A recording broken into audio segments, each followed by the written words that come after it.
क्या आत्मा का कोई वजन होता है? यह सवाल लोगों के मन में सदियों से उठता आया है।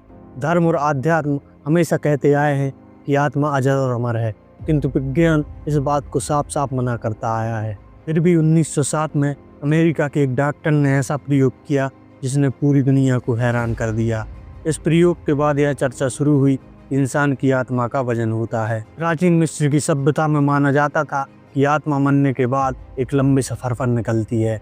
इस सफर में आत्मा सूर्य देवता की नाव पर बैठकर हॉल ऑफ डबल ट्रुथ तक जाती है।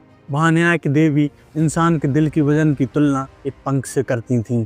अगर दिल पंख से हल्का पाया जाता तो इंसान ने एक सच्चा और स्वच्छ जीवन जिया होता, तो उसे ओसिरिस के स्वर्ग में जगह मिलती।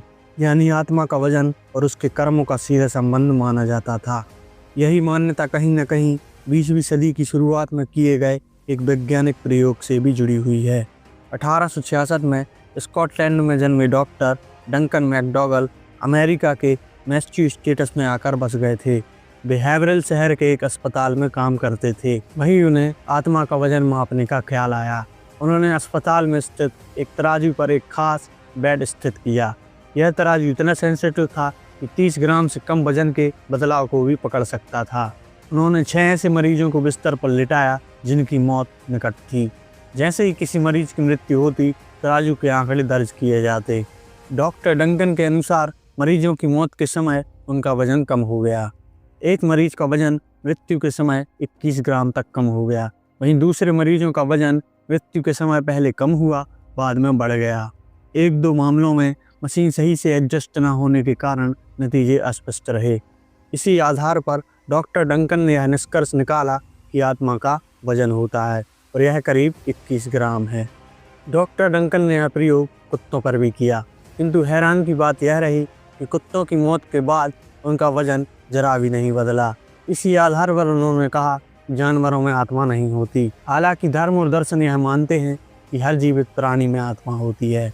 यह शोध 1907 में journal of the American society for physical research and American medicine में प्रकाशित हुआ। इसके बाद वैज्ञानिक समुदाय ने इस प्रयोग को खारिज कर दिया।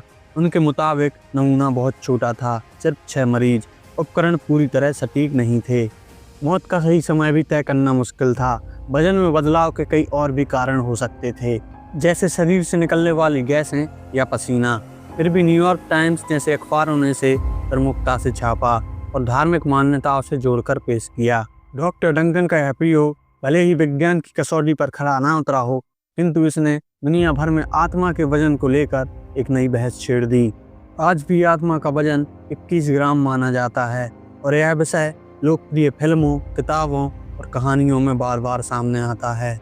1911 में द न्यूयॉर्क टाइम्स ने बताया कि डंकन मैकडॉगल आत्माओं की तस्वीरें लेने के लिए प्रयोग चलाने की उम्मीद कर रहे थे, लेकिन ऐसा प्रतीत होता है कि उन्होंने इस क्षेत्र में कोई भी आगे शोध नहीं किया और 1920 में उनकी मृत्यु हो गई। सनातन धर्म और गीता के अनुसार आत्मा अजर अमर है, इसका कोई अंत नहीं है। डॉक्टर डंकन के अनुसार आत्मा का वजन 21 ग्राम था। आत्मा के वजन पर आपकी क्या राय है, हमें कमेंट बॉक्स में बताइए।